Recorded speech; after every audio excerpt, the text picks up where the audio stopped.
Bienvenido al plan de lectura de la Biblia, día 153. Vamos a leer en Romanos capítulo 8. Ahora pues ninguna condenación hay para los que están en Cristo Jesús, los que no andan conforme a la carne, sino conforme al Espíritu. Porque la ley del Espíritu de vida en Cristo Jesús me ha librado de la ley del pecado y de la muerte.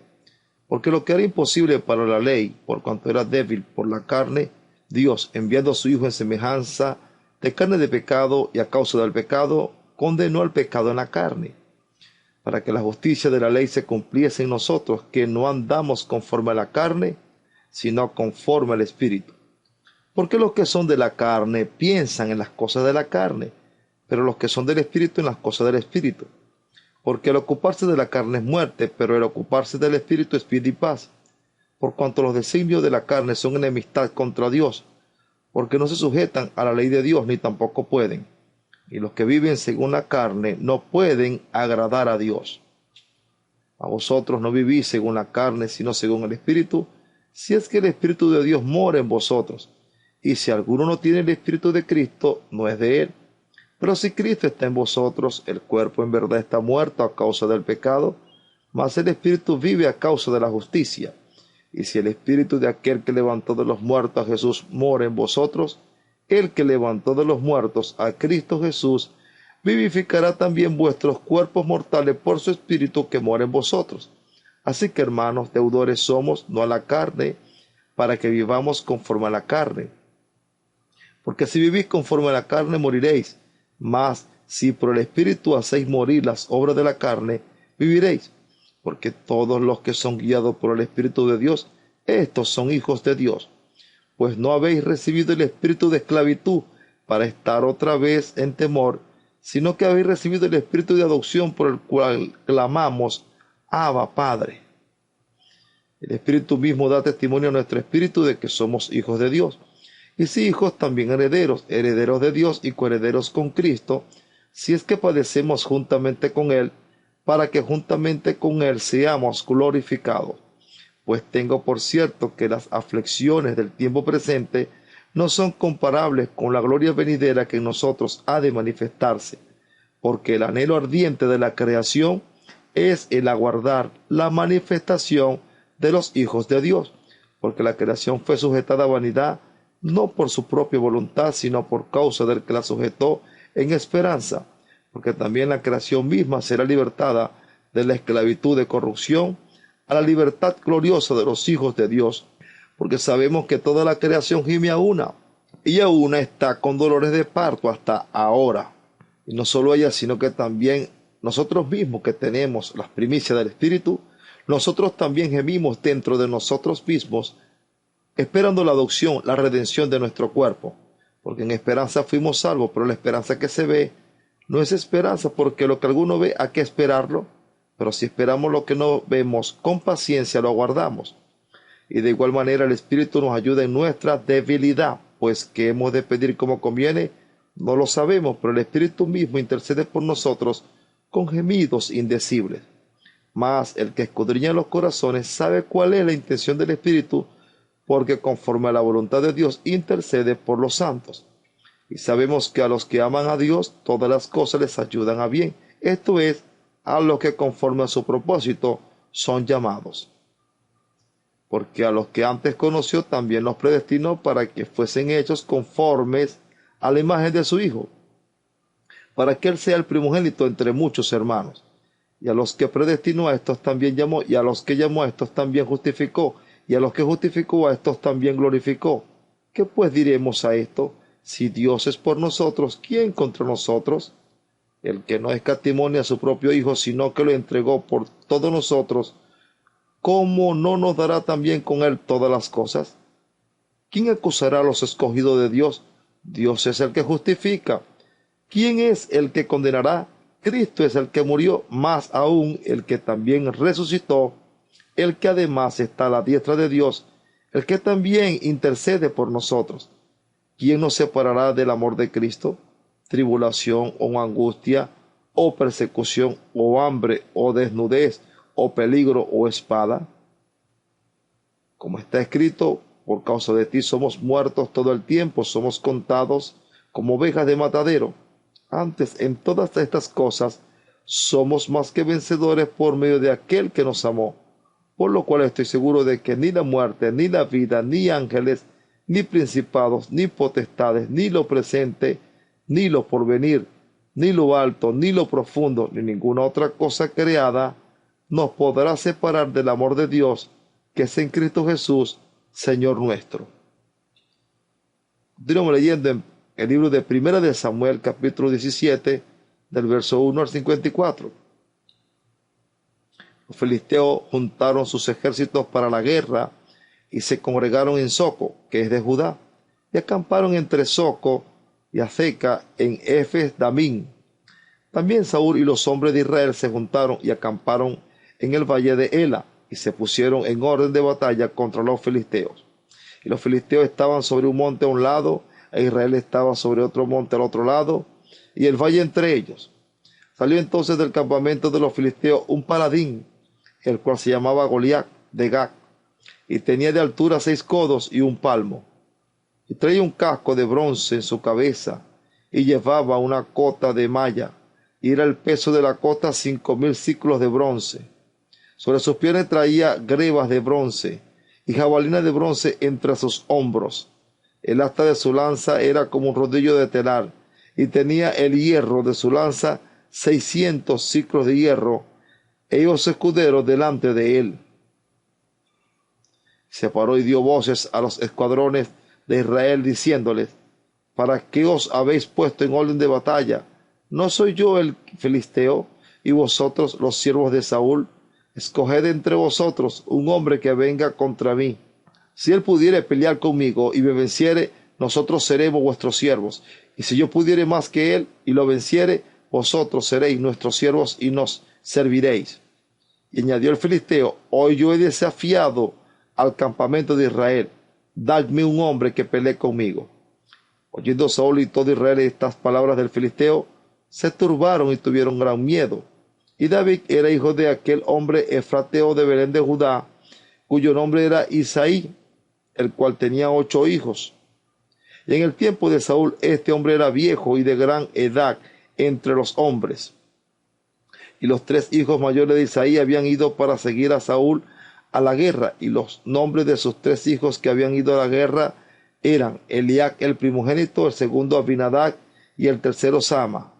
Y David era el menor. Siguieron pues los 3 mayores a Saúl, pero David había ido y vuelto, dejando a Saúl para apacentar las ovejas de su padre en Belén. Venía pues aquel filisteo por la mañana y por la tarde, y así lo hizo durante 40 días. Y dijo Isaí a David su hijo: toma ahora para tus hermanos un efa de este grano tostado y estos 10 panes, y llévalo pronto al campamento a tus hermanos. Y estos 10 quesos de leche los llevarás al jefe de los 1000. Y mira si tus hermanos están buenos, y toma prendas de ellos. Y Saúl y ellos y todos los de Israel estaban en el valle de Ela, peleando contra los filisteos. Se levantó pues David de mañana, y dejando las ovejas al cuidado de un guarda, se fue con su carga como Isaí le había mandado, y llegó al campamento cuando el ejército salía en orden de batalla y daba el grito de combate. Y se pusieron en orden de batalla Israel y los filisteos, ejército frente a ejército. Entonces David dejó su carga en manos del que guardaba el bagaje, y corrió el ejército, y cuando llegó, preguntó por sus hermanos si estaban bien. Mientras él hablaba con ellos, he aquí que aquel paladín que se ponía en medio de los 2 campamentos, que se llamaba Goliat, el filisteo de Gat, salió de entre la fila de los filisteos y habló las mismas palabras, y las oyó David. Y todos los varones de Israel que veían a aquel hombre huían de su presencia y tenían gran temor. Y cada uno de los de Israel decía: ¿no habéis visto a aquel hombre que ha salido? Él se adelanta para provocar a Israel. Al que le venciere, el rey le enriquecerá con grandes riquezas, y le dará su hija, y eximirá de tributo a la casa de su padre en Israel. Entonces habló David a los que estaban junto a él, diciendo: ¿qué harán al hombre que venciere a este filisteo y quitare el oprobio de Israel? Porque ¿quién es este filisteo incircunciso para que provoque a los escuadrones del Dios viviente? Y el pueblo le respondió las mismas palabras, diciendo: así se hará al hombre que le venciere. Y oyéndolo hablar Eliab, su hermano mayor, con aquellos hombres, se encendió en ira contra David y dijo: ¿para qué has descendido acá? ¿Y a quién has dejado aquellas pocas ovejas en el desierto? Yo conozco tu soberbia y la malicia de tu corazón, que para ver la batalla has venido. David respondió: ¿qué he hecho yo ahora? ¿No es esto mero hablar? Y apartándose de él hacia otros, preguntó de igual manera, y le dio el pueblo la misma respuesta de antes. Fueron oídas las palabras que David había dicho, y las refirieron delante de Saúl, y él lo hizo venir. Y dijo David a Saúl: no desmaye el corazón de ninguno a causa de él. Tu siervo irá y peleará contra este filisteo. Dijo Saúl a David: no podrás tú ir contra aquel filisteo para pelear con él, porque tú eres muchacho, y él un hombre de guerra desde su juventud. David respondió a Saúl: tu siervo era pastor de las ovejas de su padre, y cuando venía un león o un oso, y tomaba algún cordero de la manada, salía yo tras él, y lo hería, y lo libraba de su boca. Y si se levantaba contra mí, yo le echaba mano de la quijada, y lo hería y lo mataba. Fuese león, fuese oso, tu siervo lo mataba, y este filisteo incircunciso será como uno de ellos, porque ha provocado al ejército del Dios viviente. Añadió David: Jehová, que me ha librado de las garras del león y de las garras del oso, él también me librará de la mano de este filisteo. Y dijo Saúl a David: ve, y Jehová esté contigo. Y Saúl vistió a David con sus ropas, y puso sobre su cabeza un casco de bronce, y le armó de coraza. Y ciñó David su espada sobre sus vestidos, y probó a andar, porque nunca había hecho la prueba. Y dijo David a Saúl: yo no puedo andar con esto, porque nunca lo practiqué. Y David echó de sí aquellas cosas. Y tomó su cayado en su mano, y escogió 5 piedras lisas del arroyo, y las puso en el saco pastoril, en el zurrón que traía.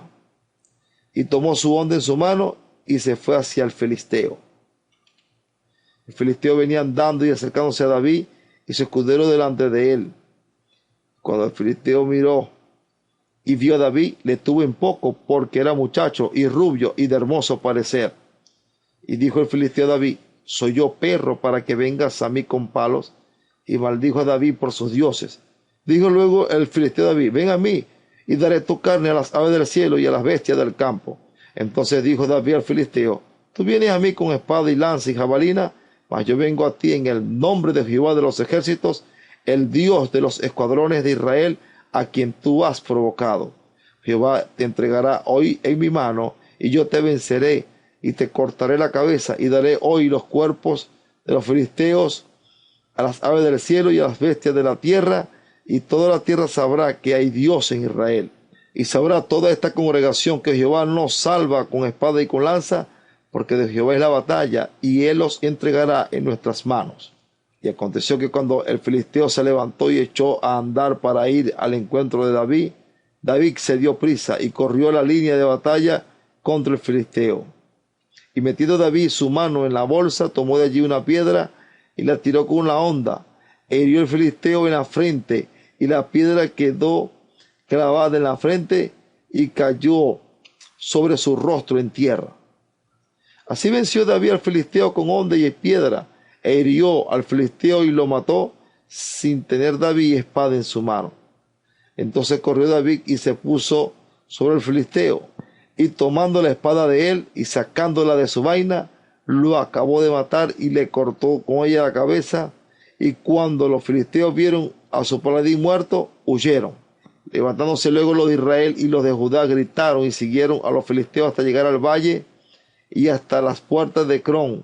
Y cayeron los heridos de los filisteos por el camino de Saharaim hasta Gag y Ecrón. Y volvieron los hijos de Israel de seguir tras los filisteos y saquearon su campamento. Y David tomó la cabeza del filisteo y la trajo a Jerusalén, pero las armas de él las puso en su tienda. Continuamos leyendo en Salmo capítulo 62. En Dios solamente está callada mi alma, de él viene mi salvación. Él solamente es mi roca y mi salvación, es mi refugio, no resbalaré mucho. ¿Hasta cuándo maquinaréis contra un hombre, tratando todos vosotros de aplastarle como pared desplomada y como cerca derribada? Solamente consultan para arrojarle de su grandeza, aman la mentira, con su boca bendicen, pero maldicen en su corazón. Alma mía, en Dios solamente reposa, porque de Él es mi esperanza. Él solamente es mi roca y mi salvación, es mi refugio, no resbalaré. En Dios está mi salvación y mi gloria. En Dios está mi roca fuerte y mi refugio. Esperad en Él en todo tiempo, oh pueblos, derramad delante de Él vuestro corazón. Dios es nuestro refugio. Por cierto, vanidad son los hijos de los hombres, mentira los hijos de varón. Pesándolos a todos igualmente en la balanza, serán menos que nada. No confiéis en la violencia, ni en la rapiña, no os envanezcáis. Si se aumentan las riquezas, no pongáis el corazón en ellas.